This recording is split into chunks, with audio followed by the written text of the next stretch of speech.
মহোদয় বক্তব্য শুনবো, কেক কাটবো, পুরস্কার কাটিয়েছে। সর্বশেষ সভাপতি মহোদয় বক্তব্য রাখবেন। তো এই পর্যায়ে আমি অনুরোধ করব আমাদের আজকের অনুষ্ঠানে আমাদের সম্মানিত অতিথি সরকারের গণপ্রজাতন্ত্রী বাংলাদেশ সরকারের সম্মানিত উপসচিব মহোদয় আমাদের কল্যাণ ডিপি মহোদয়, আমরা অনুরোধ করবো ওনার বক্তব্য রাখার জন্য।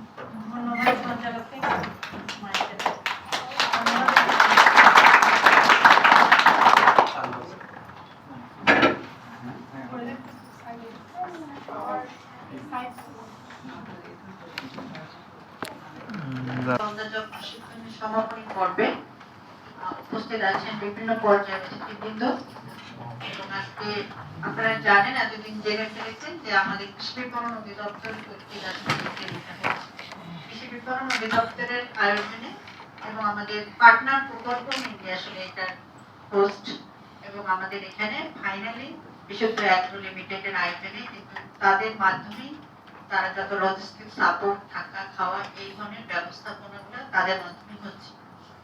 তো আমি প্রথম যেদিন উদ্বোধন হয় সেদিনও আপনাদের সাথে আমার কথা হয়েছে এবং আমি তখনও বলেছিলাম যে 12 দিন পরে আমরা একটা দেখবো আপনাদের কনফিডেন্স লেভেলটা কি। আপনাদের চোখে মুখে আপনাদের এক্সপ্রেশন দেখলেই আমরা বুঝতে পারবো যে আসলে আপনাদের আমার কথা কি ভালো তাহলে আমরা বুঝতে পারবো যে আসলে আপনাদের অগ্রগতিটা কতটা। প্রথমেই যারা সুন্দর সুন্দর শাড়ি পরে সুন্দরভাবে সেজেছেন তাদেরকে আগে ধন্যবাদ জানাই। শোকের মাসে শোকের ড্রেস পরেছেন এবং শোকটাকে শক্তিতে পরিণত হবে এই প্রত্যাশা করছি।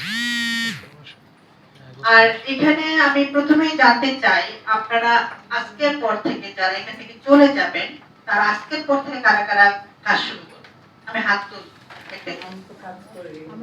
যারা করেন তো করেন, যারা নতুন একেবারে কারা কারা কালকে থেকে শুরু করবেন? সবাই, একজনও বাকি নেই? একজনও নেই? আলহামদুলিল্লাহ, খুবই ভালো। আমি একটা জেলা গিয়েছিলাম, আমি জেলাটা মেনশন করতে যাচ্ছি না, তো সেখানে আমাদের উদ্যোক্তারা অত্যন্ত হতাশ, মনে হয়েছে তাদেরকে আমি জোর করে নিয়ে এসেছি।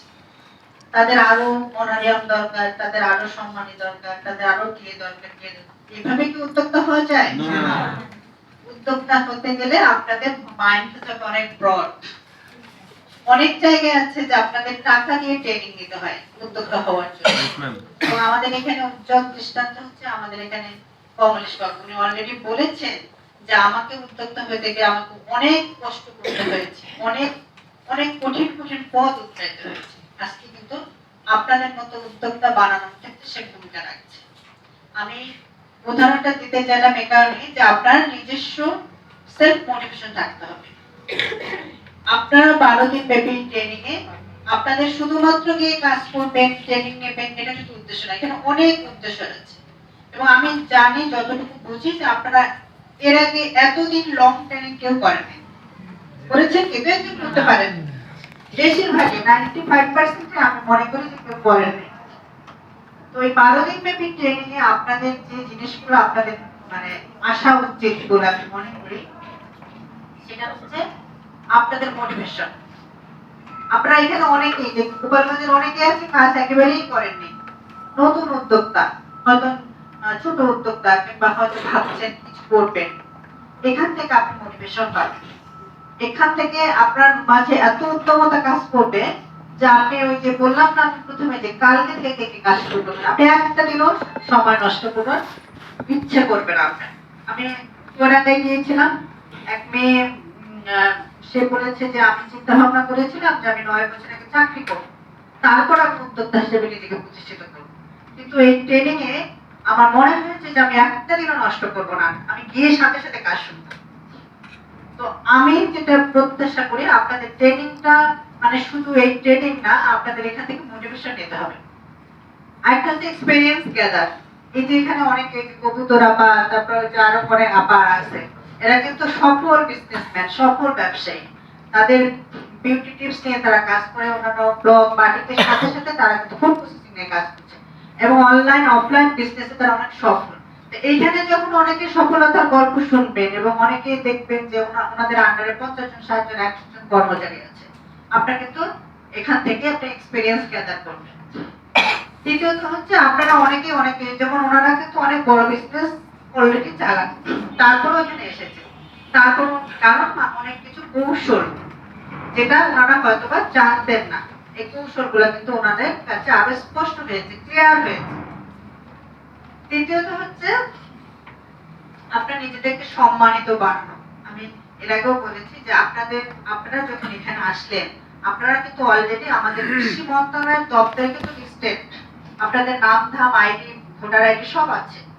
তো আপনারা কিন্তু অন্যরা, আমি এখানে ওই যে একজন বললেন যে এত লক্ষের মধ্যে আমাকে নির্বাচন করেছে, আমি এই জন্য কৃতজ্ঞ। তো অবশ্যই কৃতজ্ঞতা প্রকাশ করা উচিত, কারণ আপনারা কিন্তু আইডেন্টিফাইড এবং আপনাদের নাম কিন্তু আমাদের কাগজ কলমে অফিসিয়ালি আছে, এবং যে কোনো পরবর্তী সুযোগ সুবিধার ক্ষেত্রে আপনারা অগ্রাধিকার পাবেন। তো অনেক বিষয় আছে যেগুলোর কারণে আমার মনে হয় যে এই ট্রেনিংটা আপনাদের জন্য অত্যন্ত গুরুত্বপূর্ণ, এবং আপনারা যারা অলরেডি ইনকাম করেন, এই ট্রেনিং থেকে আমাদের লায়াবিলিটি যেটা মানে আপনাদের ট্রেনিং এর পরে যেন আমরা আপনাদের ব্যাপারে ফিডব্যাক দিতে পারি যে আপনাদের ইনকাম 50% বেড়ে গেছে। আগে যদি 10,000 ইনকাম করতেন, এখন করবেন 20,000। এটাই হচ্ছে আমাদের লায়াবিলিটিস। এখানে যারা এক বিশুদ্ধ অ্যাগ্রো ইন্ডাস্ট্রিজ, তো আপনারা অনেক সুনাম করলেন, জামাই আদর করেছে আপনাদের, আমার কথা শুনতে খুবই ভালো লেগেছে। কিন্তু ওনাদেরও রেসপন্সিবিলিটি আছে যে আসলে আপনাদের মানে কি করাতে পারবে, এবং পরবর্তীতে উনি বলছেন যে 10 বছর পর আমরা জানতে পারবো, বুঝতে পারবো আপনাদের দ্বারা আমাদের দেশের কি উন্নতি হচ্ছে, আপনাদের নিজেদের কি উন্নতি হচ্ছে। ওনাদেরও একটা লাইসেন্স থেকে যায় যে ওনারা যদি আপনাদেরকে প্রপার ম্যানেজমেন্ট করার ফলে আপনাদের মাধ্যমে যদি কিছু করা সম্ভব না হয়, তাহলে ব্যর্থতা ওনাদেরও। তার মানে আলটিমেটলি ওনাদের আমাদের সকলেই কিন্তু আমরা লায়াবল, আপনারা যদি আমাদের সরকারের যে ইচ্ছা সেটা যদি আমরা বাস্তবায়ন করতে না পারি। সরকারের ইচ্ছা এবং আপনাদের ইচ্ছা চাওয়া দুটোর ম্যাচ হতে হবে, ম্যাচ হয়ে তারপর না আমরা দেশের উন্নয়নে আমরা কাজে লাগি। যাই হোক, আমি আজকে আপনাদের যে অনুভূতিগুলো শুনেছি, আপনাদের যে প্রেজেন্টেশনটা দেখেছি, আমার আসলে